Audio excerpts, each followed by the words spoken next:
Hello, students. Chapter 3, The Postmaster. The Postmaster is a very famous story by Rabindranath Tagore.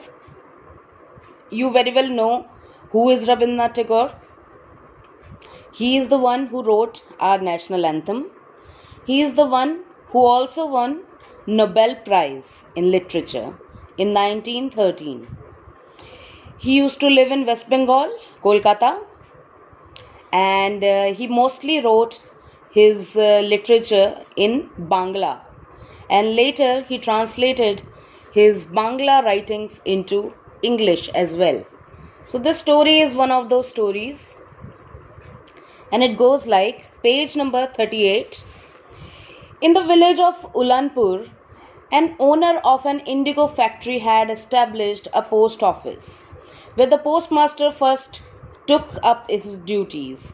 The postmaster belonged to Kolkata, and working in this small village far away from the hustle and bustle of the city life, felt strange and new.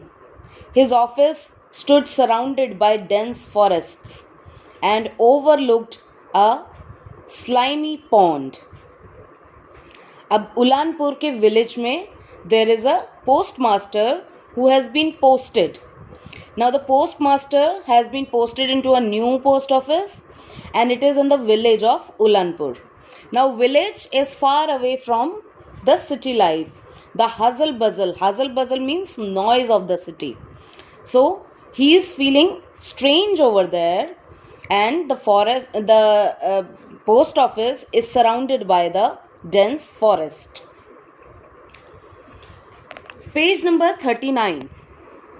Although the postmaster attempted to write verses and mix with the workers at the indigo plantation to while away his time, but truth be told, the postmaster secretly yearned for a return to city life. Now he used to pass his time by talking to the workers who used to work in the indigo factory. But he actually wanted to run away from there. He wanted the city life back. He wanted to go to the Kolkata, and he wanted to go back to his life and live whatever he was living. The postmaster's salary was meager, and he had to cook his own meals. As the evening drew closer, the birds started chirping their way back to their nests. The postmaster used to call out for Ratan, an orphan girl of the village who did odd jobs for him. Now it was the evening time, and postmaster he felt hungry, so he called out for an orphan girl. An orphan girl, Ratan, used to live with him. Ratan and postmaster would sit for long duration and discuss their families and their particular set of circumstances. Now they used to talk a lot. Ratan had dim memories of her time spent with her parents, and partly recollected how her father had been more fond of her than mother. How she used to sit idly on the edges of small pond playing, fishing with her little brother. As her talks wore on, it generally became late, and postmaster allowed Ratan to put together a humble meal that both would share by the fireside. Now they used to talk for hours and hours and hours, and she used to talk about her childhood, her father and mother, whatever memories she had about her parents. And when it went long, so postmaster used to ask her to serve herself some meal, and they used to sit at the fireside and they used to eat.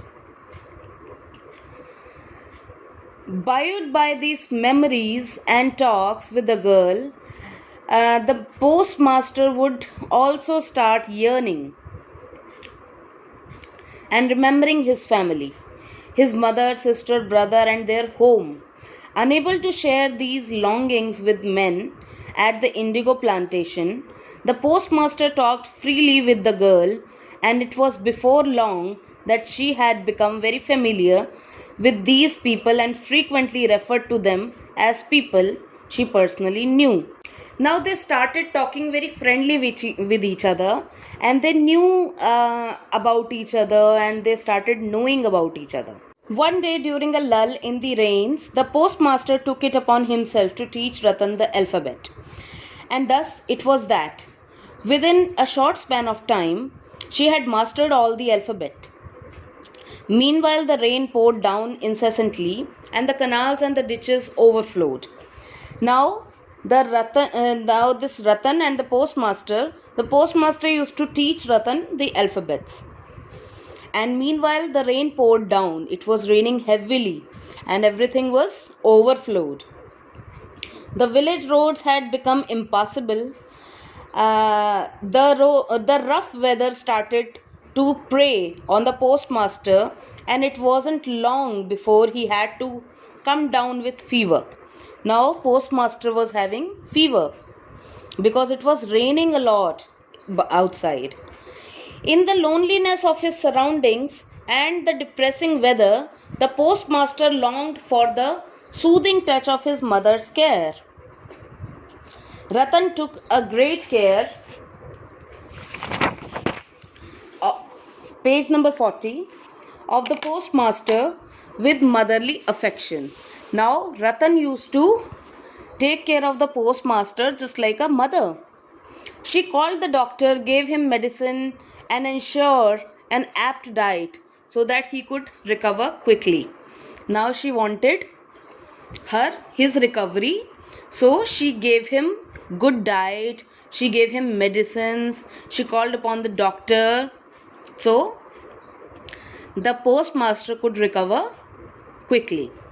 As soon as postmaster has recovered from his illness under the tender and timely care of Ratan, he sent a request for a transfer back to Calcutta.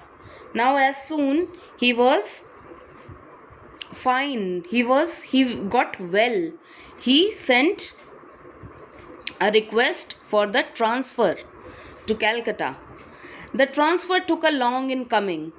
Meanwhile, Ratan and the postmaster carried on with their usual routines.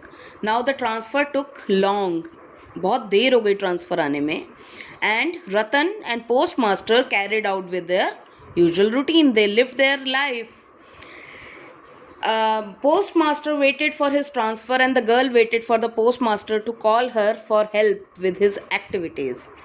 Now Ratan used to wait for the postmaster that he would call her and she would do his work. One fine morning, the transfer orders arrived, and one fine morning the transfer came. To the delight of the postmaster, his request had been accepted. So his request for transfer had been accepted. He called the little girl and said, "I have to leave tomorrow, Ratan." The girl asked, "Where are you off to, Postmaster Babu?" Now she asked that, "Where are you going?" He cheerfully answered, "I am going back home. मैं अपने घर जा रहा हूँ." "And when will you come back?" Ratan asked. तो फिर वापस कब आओगे? He said with a big smile, "I am not coming back. मैं वापस नहीं आऊँगा." She said in a soft tone, "I will also go along with you. मैं भी आपके साथ जाऊँगी." The postmaster let out a laugh. What an idea! And now he laughs at this idea, and left it at that. The girl's grief was immediate and sharp, and seeing this, the postmaster consoled her. Now, girl wasn't grief, girl was sad. And postmaster consoled her that it's okay, I'm going, it's okay. "Don't worry, Ratan, I will ask my successor to take good care of you. जो भी मेरी जगह यहाँ पर आएगा, I will ask him that he should take good care of you." But the girl remained mute and sad. But the girl was sad because the same relation cannot develop again and again. The next morning, the postmaster handed over the charge to his successor. Now he handed over the charge to the successor. When he arrived, just before the postmaster left for the boat, he took out a whole month's salary from his pocket. Now he took out the salary from his pocket, keeping some aside for travelling expenses. This he tried to give to Ratan by saying, "This is for you. I hope this will cover your expenses for some time." कि कुछ time के लिए you can use this money and you can spend your livelihood. So the girl fell at his feet and started crying bitterly. Now Ratan, she fell at his feet and she started crying bitterly. "Postmaster Babu, please don't give me anything and don't worry about me. आप मेरी चिंता ना करें और मुझे कुछ ना दें." Then she ran away out of sight. और उसके बाद वो भाग गई वहाँ से. The postmaster walked to the boat, looking around at the river as it swelled with the rainwater. Because there was a lot of rainwater, the river was having a very high water level.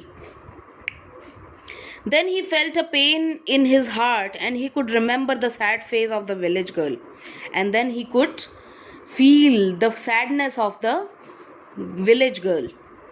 For a moment he thought of going back and bringing her along. But the boat had moved ahead in a strong river current and the village was far behind. Now the boat was moving very fast and village was far behind. The postmaster consoled himself. He made him understand himself and thought that this life is full of meetings and partings. And then he thought that the life is full of meeting new people and parting with the old ones. Nobody can escape it.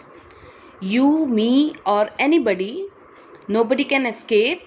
Everybody has to come, then one day everybody has to leave. So this was the story about the postmaster. It was a very emotional story of two people, Ratan and the postmaster. The postmaster and Ratan developed a very strong relationship over the period of time. And then suddenly one day postmaster had to leave and he left. So this is the moral of the story, that the one who has to go from your life, he has to go.